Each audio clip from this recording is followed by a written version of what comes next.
नमस्कार दोस्तों, how are you. ये है इसरो 2006 का ये लास्ट क्वेश्चन है, इनको कर लीजिए। पहला क्वेश्चन है, an inductor supplied with 50 volt source. ठीक है, देखिए ये एक इंडक्टर है। This inductor is supplied with 50 volt AC with a frequency of 10 kilohertz. 10 kilohertz frequency है और सप्लाई 50 वोल्ट है। It passes a current of 7.96 milli ampere. ठीक है, तो वैल्यू ऑफ द इंडक्टर पूछ रहा है। तो ये क्वेश्चन तो आप कर ही सकते हो। देखिए V is equal to I XL होता है। ठीक है, यहाँ पे आप वोल्टेज रखिए 50 और करंट कितना दिया है 7.96। अगर मैं 7.96 को नियर अबाउट 8 ही लिख लूँ, ये IL हो गया। ठीक है, और इसमें आप इसको लिख सकते हैं ओमेगा L। तो ये हो जाएगा 50 is equal to 8 into 2 pi into 10 kilohertz है ना, तो 10 4 हो गया और इंटू यहाँ पे L आ गया। ठीक है, अब आप इसमें देखिए जब आप L निकालेंगे तो ये कितना हो जाएगा 50 डिवाइड बाय 8 2 जा 16 pi into 10 to the power 4। अब आप इसको सॉल्व कीजिए, ये 25 हो गया और अगर मैं इसको लिखूँ 25 बाई 8 इंटू 3.14 इंटू 10 की पावर -4, तो आप खुद ही देख लीजिए 3.14 है ना, तो ये कितना हो जाएगा 8 4 जा 32, 8 1 जा 8 9 10 11 1 8 2 जा 24 25.12। ये नियर अबाउट आपका जो है, अगर मैं इसको 25 ही मान लूँ तो ये 10 to the power -4, that means ये करीबन ये 100 मिली हेनरी आना चाहिए। 1 नहीं आएगा, 10 मिली हेनरी भी नहीं आएगा। आप खुद ही देखिए 100 इंटू 10 की पावर -3 है ये, तो ये 10 की पावर -1 आ रहा है 100 मिली हेनरी। दैट मीन्स रुकिए, इसका मतलब ये हुआ कि 25.12 है। अगर मैं इसमें से ये हटा दूं तो या तो ये 25.12 को मैं निगलेक्ट भी कर सकती थी, लेकिन इसने क्योंकि हाँ जी, ये कुछ इसका जो आंसर आ रहा है ये सी ऑप्शन होगा। आप इसको थोड़ा कैलकुलेट कीजिए, मैंने आपको फॉर्मूला बता दिया है। या तो आप एक काम कीजिए, या तो आप 7.96 को वैसे हम 8 लिख सकते हैं, तो हाँ 8 मैंने लिया है। अगर आप 7.96 मल्टीप्लाई करके करेंगे तो देखिए क्या आंसर आता है। ये क्वेश्चन है, देखिए 100 मिली हेनरी आता है। ठीक है, नेक्स्ट क्वेश्चन है, in a capacitor the electric charge is stored in. देखिए ये कैपेसिटर है, यहाँ पे आपने एक सोर्स वोल्टेज लगाया Vs। ठीक है, ये कैपेसिटर है, इसके अंदर एक डायलेक्ट्रिक भी होता है ना। तो ये 2 मेटालिक प्लेट्स होती हैं, एक प्लस होता है एक माइनस होता है। As soon as these 2 metallic plates are connected by some wire, the charge starts flowing from positive terminal to the negative terminal. Okay, अब आप इसमें देखिए कि इलेक्ट्रिक जो आपका ये इलेक्ट्रिक चार्ज जो होता है इट इज स्टोर्ड इन, या आप कह सकते हैं एनर्जी जो होती है, जो एनर्जी होती है it is stored in the electric field in space between capacitor plates. जो कैपेसिटर प्लेट्स के बीच में ये जो इलेक्ट्रिक फील्ड डेवलप होती है, इस इलेक्ट्रिक फील्ड की स्पेस में ये एनर्जी स्टोर हो जाती है। ठीक है, तो it depends on the amount of the, ये एनर्जी किस पर डिपेंड करती है, this energy depends upon the amount of the electrical charge. एक तो इलेक्ट्रिकल चार्ज की अमाउंट पर डिपेंड करता है on plates, and the potential difference पे डिपेंड करता है, पोटेंशियल डिफरेंस बिटवीन प्लेट्स पे डिपेंड करता है। ठीक है, अब आप देखिए कैपेसिटर में क्या होता है कि जो मेटल प्लेट्स होती हैं they are used to connect a voltage source. ये सारी क्या है, ये मेटल प्लेट्स हैं, ये मेटल प्लेट्स हैं and these are used to connect a voltage source. ये एक वोल्टेज सोर्स है, इसको कनेक्ट करने के काम आ रहा है इन बिटवीन डायलेक्ट्रिक मीडिया। इसमें एक डायलेक्ट्रिक मीडिया है ना। अब आप देखिए जो इलेक्ट्रिक चार्ज होता है ये क्यों प्रोड्यूस होता है, it is produced due to dielectric medium and stored in that dielectric medium. ठीक है, देखिए तो आंसर इसका क्या होगा, मेटल प्लेट्स। कैपेसिटर में हमेशा जो इलेक्ट्रिक चार्ज होता है ये मेटालिक प्लेट्स के बीच में स्टोर होता है। Q is equal to CV होता है ना, तो E इज इक्वल टू क्या होता है, हाफ CV स्क्वायर हो जाता है। ठीक है, तो आप ये बोल सकते हैं कि जो इलेक्ट्रिक चार्ज होता है it is produced due to the presence of the dielectric medium. ये जो डायलेक्ट्रिक मीडियम है आपका, मैं कहाँ पे बताऊँ इसको, हाँ जी, ये जो आपका डायलेक्ट्रिक मीडियम है, इसी में आपका क्या होता है कि इलेक्ट्रिक चार्ज इसी की वजह से प्रोड्यूस होता है, इसी की वजह से इलेक्ट्रिक चार्ज जो होता है प्रोड्यूस होता है and stored in that dielectric medium, और ये इसी में स्टोर्ड हो जाता है। तो आपका राइट आंसर मेटल प्लेट्स होगा। नेक्स्ट क्वेश्चन है ऑसिलेटर रिक्वायर्स, मैंने आपको बताया था ऑसिलेटर एक पॉजिटिव फीडबैक यूज करता है। ऑसिलेटर में क्या होता है आपने पढ़ा भी होगा, जैसे मान लीजिए वैसे तो हम इसमें कोई इनपुट नहीं देते हैं, कुछ ऐसे करते हैं ना, यहाँ गेन होता है, यहाँ फीडबैक फैक्टर होता है ना, और ये इस तरीके से इसमें some fraction of the output is fed back to the input, यही होता है ना। तो आप ये बोल सकते हैं कि fraction of the amplifier's output signal, अगर यहाँ पे एक फ्रैक्शन होता है एम्पलीफायर का, the fraction of the amplifier's output signal, इसका जो आउटपुट है, मान लीजिए अगर ये एम्पलीफायर पार्ट है तो जो इसका कुछ पार्ट होता है, some fraction of the amplifier's output signal is fed back to be in phase with the input. इसमें जो एम्पलीफायर का आउटपुट होता है it is in phase with input signal, ठीक है। एंड हम क्या करते हैं, फीडबैक प्लस इनपुट सिग्नल को ऐड कर देते हैं, जिससे कि आपका जो एम्पलीफायर का इनपुट है जो वो इंक्रीज हो जाए, उसका लेवल ऑफ स्ट्रेंथ इंक्रीज हो जाए। तो पॉजिटिव फीडबैक जो होता है इसका एडवांटेज क्या है पॉजिटिव फीडबैक का, कि मैं ये बता देती हूँ कि positive feedback has more gain, positive feedback का इट हैज मोर गेन, ठीक है, मोर गेन होता है, इसीलिए फॉर ऑसिलेटर गेन मैक्सिमम होता है। क्यों गेन मैक्सिमम होता है, as to have sustained oscillations, ताकि आप एक स्टेबल ऑसिलेशंस जनरेट कर सकें। ऑसिलेशंस जनरली क्या होती हैं, हाई फ्रीक्वेंसी तो होती हैं, ठीक है। आपने पढ़ा भी होगा ना ऑसिलेटर किससे कनेक्ट होता है, ये जो ऑसिलेटर जब ये हाई फ्रीक्वेंसी जनरेट करता है तभी तो ये एम्पलीफायर इसको एम्पलीफाई करेगा। तो मेनली जो नेगेटिव फीडबैक होता है, नेगेटिव फीडबैक जो होता है इसमें क्या होता है नेगेटिव फीडबैक में, कि रिड्यूसेस द गेन, ये गेन को रिड्यूस करता है, लेकिन स्टेबिलिटी देता है, it provides stability to the system. लेकिन पॉजिटिव फीडबैक अनस्टेबल होता है, पॉजिटिव फीडबैक मेनली अनस्टेबल होता है और नेगेटिव फीडबैक इनहेरेंटली स्टेबल होता है, ठीक है। ऑसिलेटर आपका जैसे क्वार्ट्ज वॉचेस है उसमें यूज करते हो, और आपका जो रेडियो कम्युनिकेशन है उसमें यूज करते हो, है ना। नेक्स्ट है which loss in a transformer very significantly with the load, ये क्वेश्चन नेट में भी आता है। ये जो लॉस है ट्रांसफॉर्मर में, इसमें hysteresis, eddy current, copper loss नहीं होता है, इसमें कोर लॉस होता है, ठीक है। क्योंकि इसने क्या बोला है, ट्रांसफॉर्मर क्या करता है, स्टेप अप और स्टेप डाउन करता है स्टेप अप और स्टेप डाउन करता है एसी वोल्टेज फ्रॉम मेन्स, ठीक है।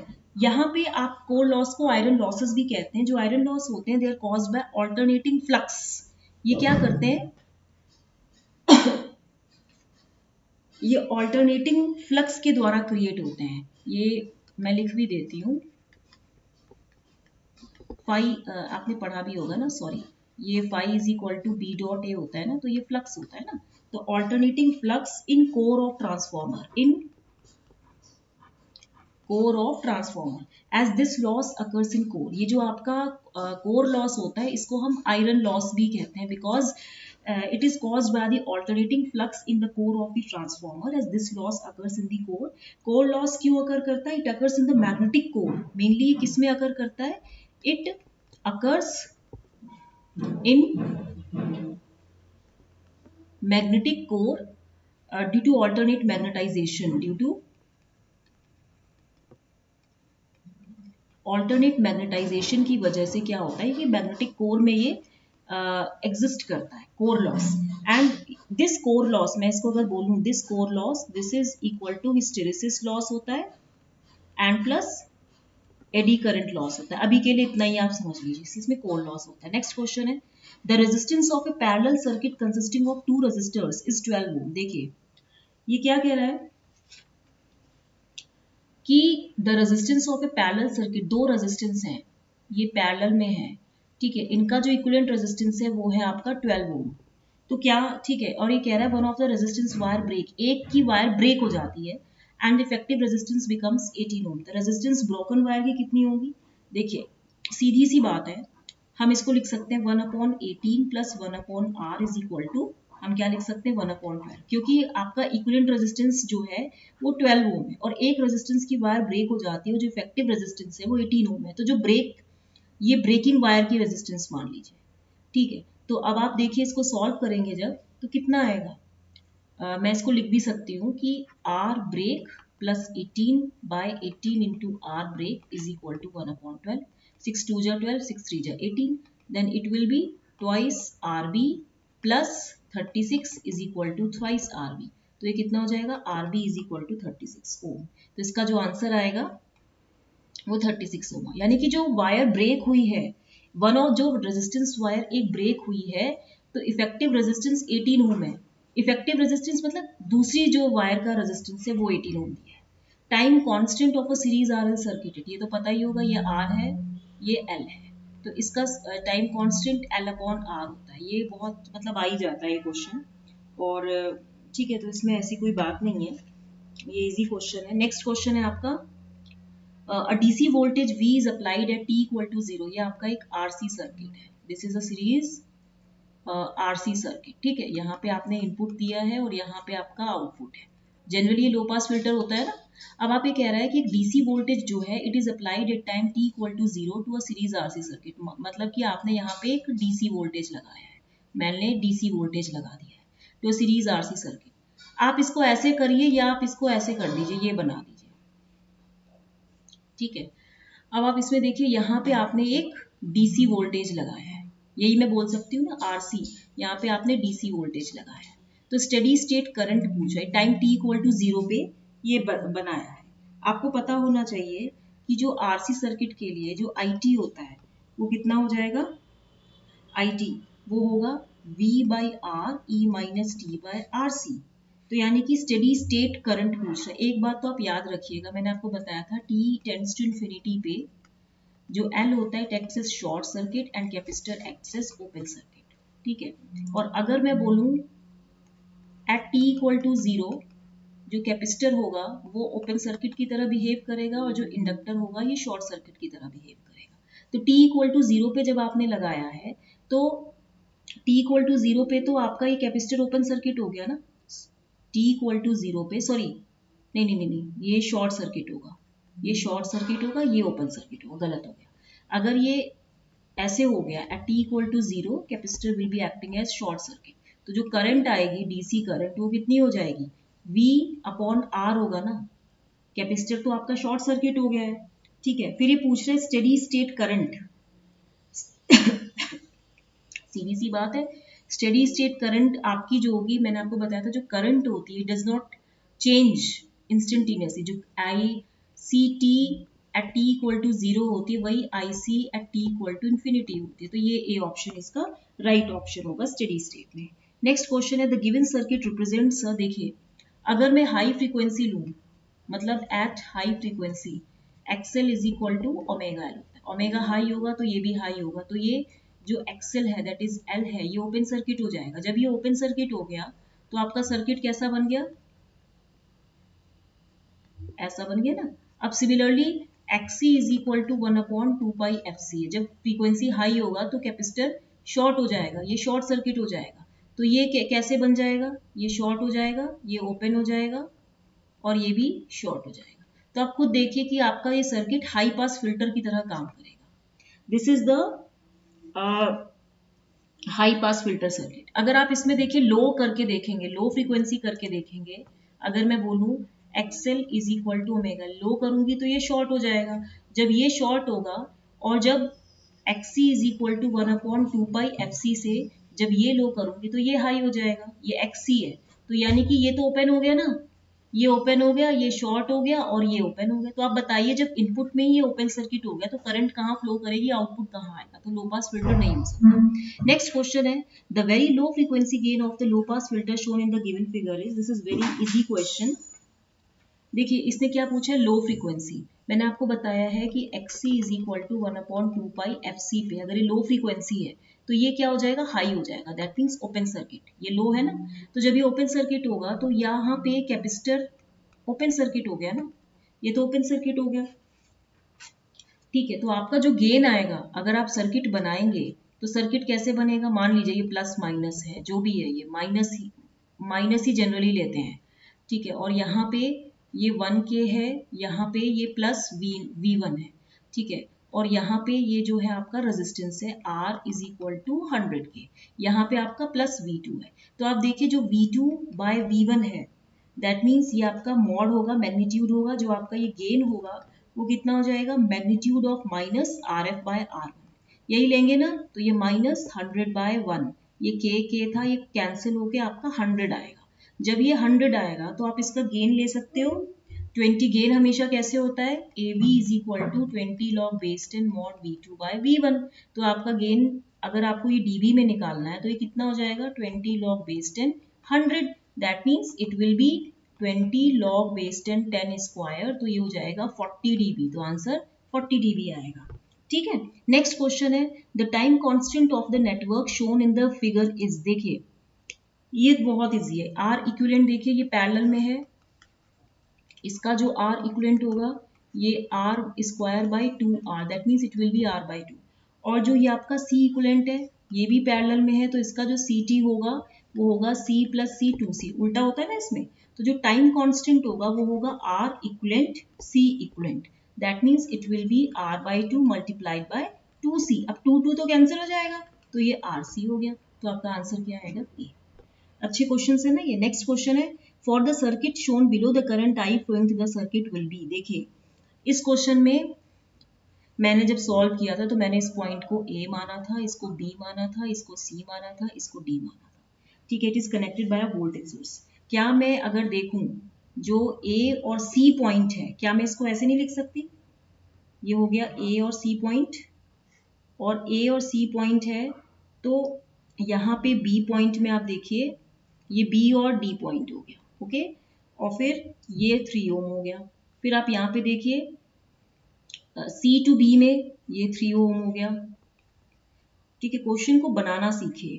फिर ये देखिए ये जो है बी टू ए में, बी टू ए ये है ना आपका, ये बी टू ए है। ठीक है, तो बी टू ए में भी ये कितना हो जाएगा, 3 ओम हो जाएगा।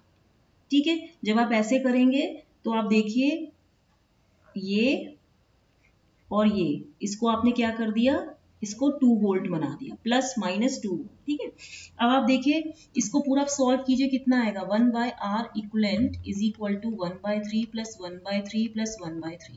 It will be 3 by 3, that means it is 1। That means R equivalent कितना हो जाएगा आपका, आर इक्वलेंट 1 ओम हो गया। जब 1 ओम हो गया तो करंट कितना होगा आपका, करंट होगा V D C by R equivalent. तो ये वैल्यू कितनी हो जाएगी, 2 by 1, that means it will be 2 ampere. तो आपका आंसर क्या हो जाएगा, 2 ampere.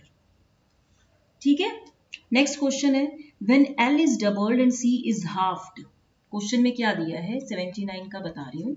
When L is doubled, okay, and C is halved, C dash is half of C, then the resonance frequency of series tuned circuited। आपको पता है series frequency, series का Q is equal to omega L upon R is equal to 1 upon omega C R, ये series के case में होता है। ठीक है, अब आप इसमें देखिए कि इस क्वेश्चन में इसका जो आंसर होगा जब आप निकालेंगे कितना आएगा, ये अनचेंज्ड रहेगा, इट विल बी अनचेंज्ड। क्योंकि आप देखिए ये क्या कह रहा है, the resonance frequency of series tune circuit, कितना फॉर्मूला होता है इसका, 1 upon 2 pi under root L C, that means it will be 1 upon 2 pi under root, अगर मैं इसे एल डैश सी डैश लूँ तो it will be 2l into half of C, यही फॉर्मूला होता है ना। तो आंसर क्या आएगा, 1 upon 2 pi under root L C. तो ये क्या हुआ, कॉन्स्टेंट हुआ ना, ये कांस्टेंट हुआ, तो it means it will be unchanged. आपको फॉर्मूलेज याद होने चाहिए।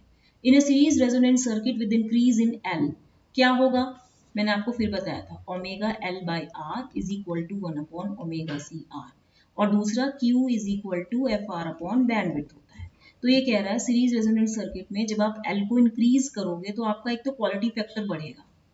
ठीक है, जब आपका क्वालिटी फैक्टर बढ़ेगा, हाँ, और बैंडविड्थ कह रहा है डिक्रीज होगी। बैंडविड्थ कितनी होती है इसकी, बैंडविड्थ इसकी होती है आई थिंक, बैंडविड्थ सीरीज की आर बाई एल होती है। एक मिनट रुकिए, with increase in L bandwidth will decrease. तो हाँ ये भी सही है, रेजोनेंट फ्रीक्वेंसी विल डिक्रीज। जब बैंडविड्थ डिक्रीज होगा एंड Q विल इंक्रीज, एक मिनट रुकिए, जब बैंडविड्थ डिक्रीज होगा तो Q तो इंक्रीज होगा, ये भी सही है। And resonant frequency will decrease, मतलब कि जब आपका L इंक्रीज होगा तो आपने पढ़ा होगा ना, with increase in L, that means F is equal to 1 upon 2 pi under root L C. ये रेजोनेंट फ्रीक्वेंसी, जब आप L को इंक्रीज करोगे तो रेजोनेंट फ्रीक्वेंसी तो घटेगा, ये भी सही है। तो ऑल ऑफ दीज आएगा, your answer will be all of these. आप मुझे नेक्स्ट पेपर में जो मैं आपको एक काम दे रही हूँ, मुझे आप क्या बताएंगे, मुझे आप बता के लाएंगे कि जो बैंडविड्थ होती है सीरीज रेजोनेंट सर्किट की एंड पैरेलल रेजोनेंट सर्किट की, वो निकाल के लाएंगे, वो फॉर्मूला बताएंगे। शायद हो सकता है मैं गलत हूँ, जस्ट चेक द फॉर्मूला। मैंने कहा ना, I don't have any standard books right at my house, मेरे घर में कोई भी बुक नहीं है, तो मैं जो भी क्वेश्चन कराती हूँ मैं अपना थोड़ा सा जो प्रीवियस नॉलेज है उसी के ऊपर बेस्ड कराती हूँ। मान लीजिए मैं कुछ भूल जाती हूँ तो आप तुरंत कमेंट सेक्शन में बता दीजिए, तो मुझे भी याद आ जाएगा। तो ये जरा आप देखिएगा कि ये बैंडविड्थ क्या सीरीज की होती है और एक बैंडविड्थ पैरेलल की क्या क्या बोलते हैं 1/RC होती है। Just check and write down in the comment section. मैं भी देखना चाहती हूँ कि आप लोग कितना सीरियस हैं। ठीक है, क्वेश्चंस अच्छे लगे हो तो लाइक जरूर कीजिएगा और फिर शेयर भी कीजिएगा। देखिए 195 सब्सक्राइबर्स हैं और व्यूज 195 क्या 100 भी नहीं आते हैं, तो मतलब इसका मतलब बच्चे सीरियस ही नहीं है। एटलीस्ट एनीवे मैं इसीलिए अब एक एक दिन छोड़ के बनाऊंगी ताकि आप लोग पूरा टाइम ले उसको पढ़ने के लिए। ठीक है, जब तक व्यूज उतने नहीं आएंगे जितने सब्सक्राइबर्स हैं, मैं सोच रही हूँ डेली बनाने का फायदा नहीं है ना, क्योंकि व्यूज तो उतने ही आते हैं। मेहनत मेहनत लगती है ना, एकदम से वो पूरा उसको पीडीएफ बनाओ फिर उसमें डालो, लैपटॉप खोलो, मेहनत भी लगती है ना। आप भी उस मेहनत की कदर कीजिए और मैक्सिमम पढ़िए। ठीक है, मैं आपको टाइम दे रही हूँ, till then take your time. और मुझे bandwidth of series and bandwidth of parallel resonant circuit का फॉर्मूला आप मुझे कमेंट सेक्शन में लिख के दीजिएगा। ठीक है, थैंक यू।